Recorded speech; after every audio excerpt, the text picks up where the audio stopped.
Captain Fathom.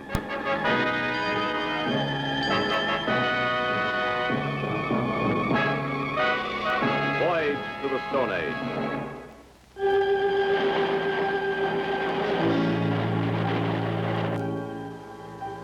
Captain Fathom, may I intrude? Nope. Merci. Will we soon reach our destination? Joe Suzette the route, Liz. Yes, Captain. Oh, yes. We are in this position? 4 minutes ago we were. We're across the mid-Atlantic range and headed for the Plateau seamounts now. Mais oui. And after we explore that area, we will go here to the Atlantic seamounts, no? That's right. Getting anxious, Suzette? All hands, stations. Stand by to dive.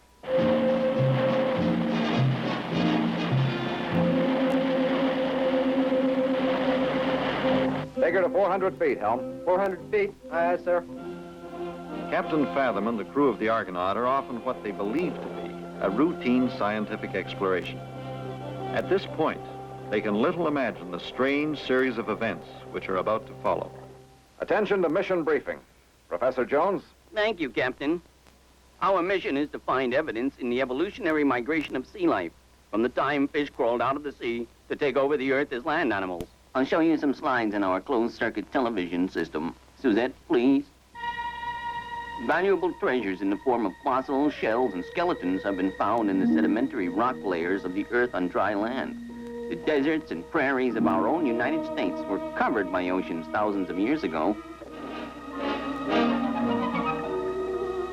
This specimen was uncovered in such a rock slab. This skeleton of a fish is 14 feet long. We call it a Portheus. It is 90 million years old. Oh, me. Although this species disappeared from the earth long ago, this fish... What was that? Oh, my goodness. What gives, Ronnie? Problems? Not the controls, sir. They're working okay. Scotty? Analysis gauge is now 50 feet normal, Skipper. Engine room. Anything down there, Pete? No, sir. No trouble showing. Is your maybe, Captain? Oh, that was severe turbulence. Almost like a shock wave. An earthquake. Yes, could be. Oh, boy.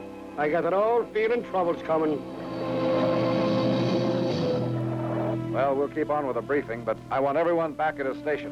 If you can't see, at least listen. Go ahead, Wilbur. This next specimen is the giant trilobite isotellus. Only 18 inches long, but still a giant for its species. It ruled the seas for 100 million years. It was the first of the arthropods, the joint-legged animals. Later came the vertebrates with backbone. Ah, now this is an interesting one. About 280 million years ago, fish began crawling out of the ocean to colonize the land. If Professor Jones knew what was about to happen, he would not have been so calm as he continued his lecture. The first amphibians evolved from fish like this silicon. We thought this rascal had been extinct for 70 million years. Until this one was caught off the coast of South Africa only 27 years ago. Today, we still find descendants of prehistoric amphibians, like the lungfish in our mangrove swamp. And...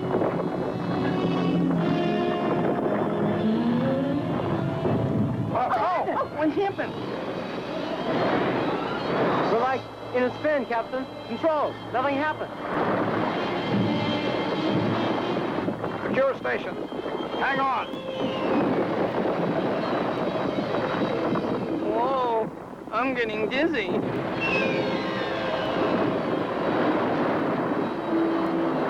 Oh, back. We're in a whirlpool.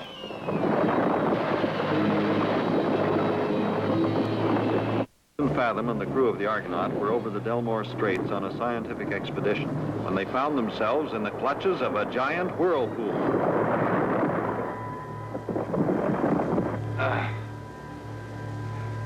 We're out of the turbulence.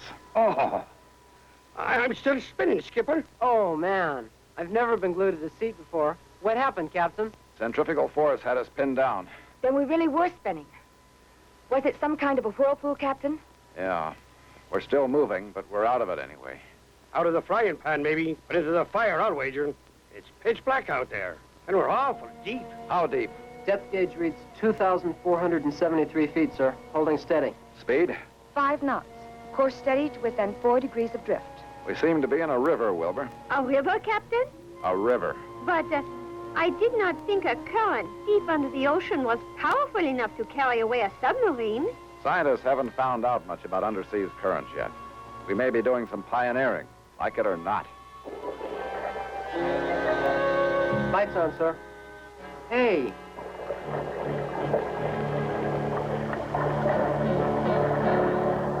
holy sand and swordfish. Look, Skipper. Yeah. We're in a solid rock channel. There's not much room on either side, Captain. Keep her straight down the middle, Helm. Aye, aye, sir. Strange. Perhaps we've been carried into a subterranean cavern in the base of a seamount or a geo. Let's have a look. Stand by the surface. Take her up easy.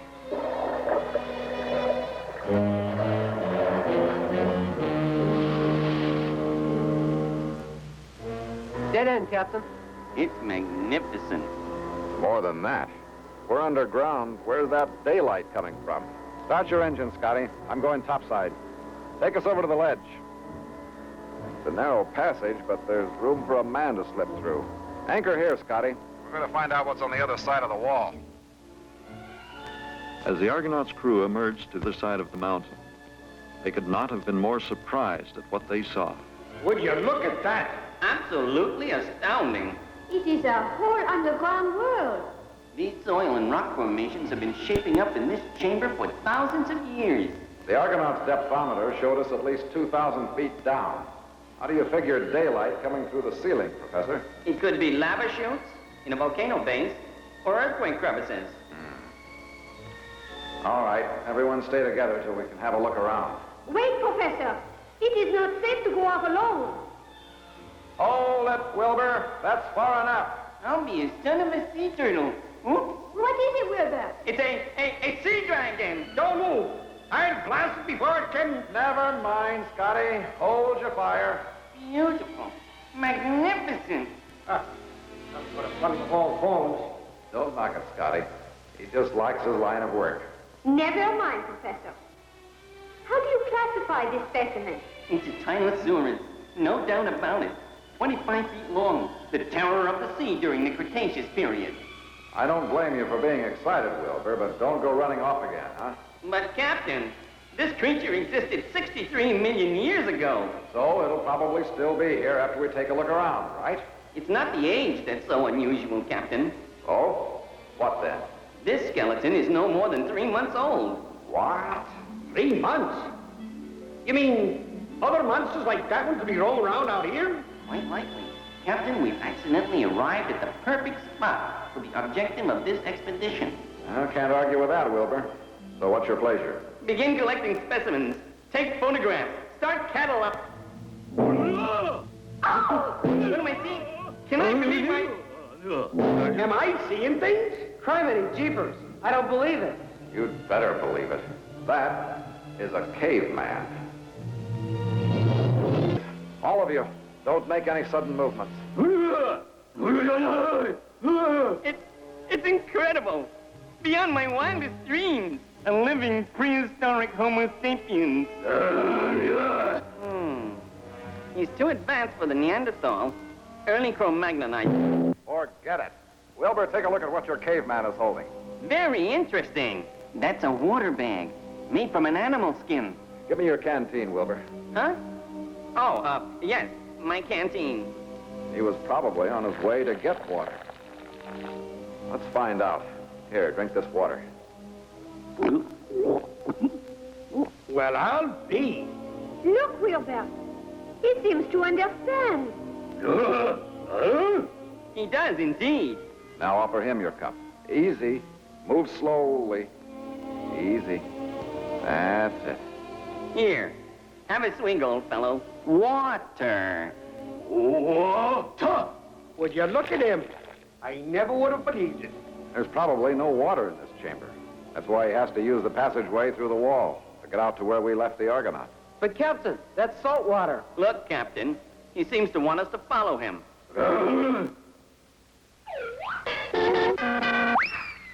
What the heck is it? Don't scorn it, lad.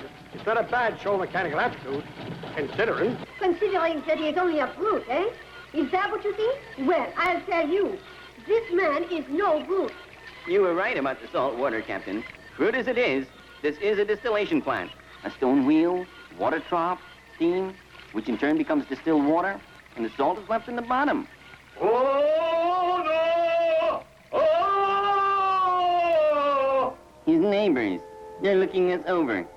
I hope they like what they see. One thing still puzzles me, Wilbur. What, Captain? The prehistoric skeleton we found was an animal that lived on Earth before man. But the skeleton is fresh enough to indicate that the animals are still roaming around here. The ancestors of these present inhabitants are the survivors of a tribe of people who lived in a civilization that sank into this pit during an upheaval thousands of years ago. Would you look at that shameless woman? Oh, they're flirting with the big guy. You are a handsome fellow, monsieur. Well, scientifically speaking. But how could you know? You can see me, but not yourself. However, I don't know about flirting, Scotty, but Suzette is doing all right with communicating. She is that. Look, she gave him a mirror. A mirror. That's the first time he's had a look at himself. Yeah, but he's running away with it. Must have scared himself. Well, let's get on with the safari, shall we? The next move is yours, Wilbur. I'd like to get my specimens back aboard the Argonaut, Captain. Okay. Scotty can go with you. Ronnie and I'll go on ahead and see what we can find. Meet you back here in 30 minutes. I will wait here. Perhaps our friend will come back. That'll be nice, Suzette. Strange. Who would think it?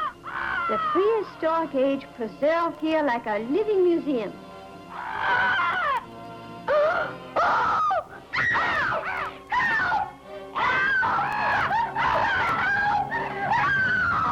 It's Suzette. The bird thing's got her. I'll blast it. No, you can't shoot. She'd never survive the drop. Fathom, along with Professor Wilbur Jones and the crew of the Argonaut, are over the Delmore Straits on a scientific expedition, both strange and unusual for the intrepid captain. Their assignment is to search out proof of prehistoric life. The crew is briefed on some of the better-known species of now non-existent life. The Portheus, a fish some 14 feet long that inhabited these very waters some 90 million years ago. The trilobite Isotellus, though only 18 inches long, was still considered a giant for its species. It ruled the seas for 100 million years. Predecessor to the first amphibians was the coelacanth, who was believed extinct for 250 million years. Imagine the scientists' amazement when one was found alive off the coast of South Africa only 27 years ago. Suddenly, the lecture was interrupted by a violent shaking of the Argonaut, which dazed the crew and threw the submarine into a fierce whirlpool. By the time Captain Fathom could regain control, he found the Argonaut had emerged into a strange underground cavern, illuminated by the eerie glow of an unexplained filtered light. When the crew ventured to explore farther, they were amazed to find themselves surrounded by the intricate beauty of the prehistoric past. As the ever-inquisitive Wilbur was examining the bones of a Tylosaurus, the group was joined by an unexpected visitor. As the crew surveys the world of this Cro-Magnon inhabitant, Suzette is unaware that a giant pteranodon eyes her menacingly from above. By the time Scotty could rush to her aid, it was too late, for Suzette had already been swept away by the giant flying reptile. It's landing up on the cliff. Yeah, give me your rifle, quick. Good. Let's drop Suzette somewhere up there. Your target is awful far away. Near miss will do. Gotta get that bird away from her. Now. You did it, Captain. The bird took off. Skipper, we heard the screeching. What you shooting at? Where is Suzette? That pteranodon carried her off. To the top of that cliff. We've got to get up there before it comes back. Poor Suzette. Here's your chance to communicate, Wilbur. Tell them we need a guide to the top of that cliff. I'll need your cooperation, everyone. Point upwards. Okay? Up there! Up Find there! a trail. Show us a path. Oh, where am I? What happened? This is a nest. Oh, that horrible bird creature. Oh!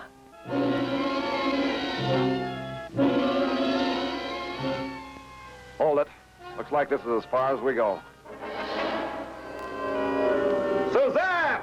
Suzette! Suzette! here. Look, across there. Hello, Suzette. Hello, Professor. We'll be right over to get you. Somehow. Oh, let's see. That's about 50 yards across. We can't just stand here, Captain.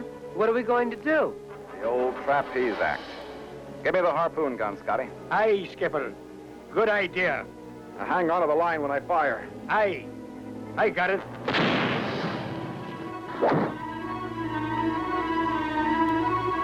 Ronnie, Scotty, be ready to catch us when we swing back. Yes, sir. Right, Captain. Here goes. You made it. Aye.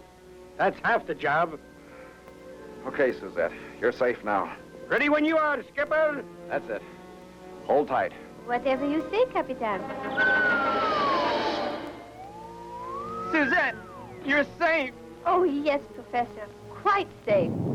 Hey, did you feel that? Feel what? The whole cliff shook. They didn't land that hard. Yes. There it is again. Uh-oh. It's jumping.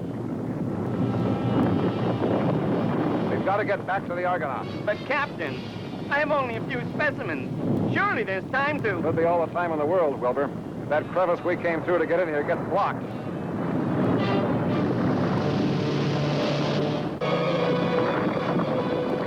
Step on it if you want to make the Argonaut. The next earthquake could seal off this bloomin' exit. Come on. Let's get out of here. Hey, Skipper, gang. I thought you'd never get here. Howdy, Pete. Stand by for boarding party. Be careful.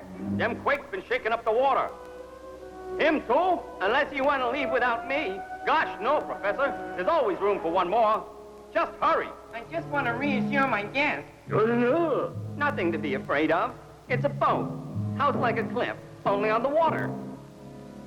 Uh-oh. There he goes. Through the crevice. Come on, old fellow. Don't leave now. Freeze, Wilbur. But he went back inside. Your primitive friend has a home back there. Maybe he'd rather stay. We've got to leave. Yes, that's it. He didn't want to leave his mirror. Oh. That's it, Wilbur. Get aboard. Now. Come back. We can't wait any. You missed your calling, cowboy. Sorry, Professor. Take him below, Ronnie. Yes, sir. The crevice. That's it. Let's go. But, Captain, we can't leave. That blocked passage means the cave people are cut off from their water supply. They'll all die of thirst. I'm sorry, Wilbur, but we don't have the manpower or the time to clear that passage. Captain, look! I think your friends will survive, Wilbur. Let's hope we can.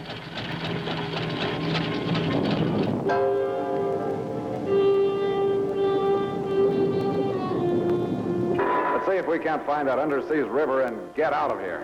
Captain, there's an indication of strong turbulence 50 feet below. That must be it. Take her down easy, Scotty.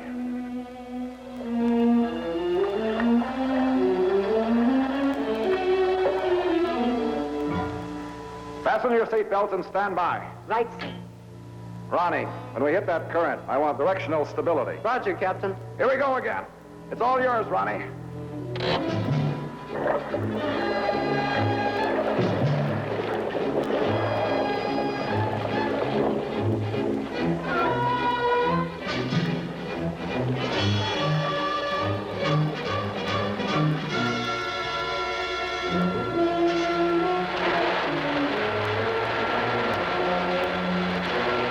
No response from planar helm control, sir. Don't fight it.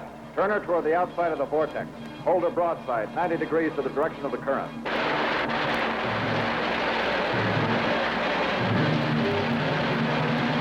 All right. All ahead full and hang on.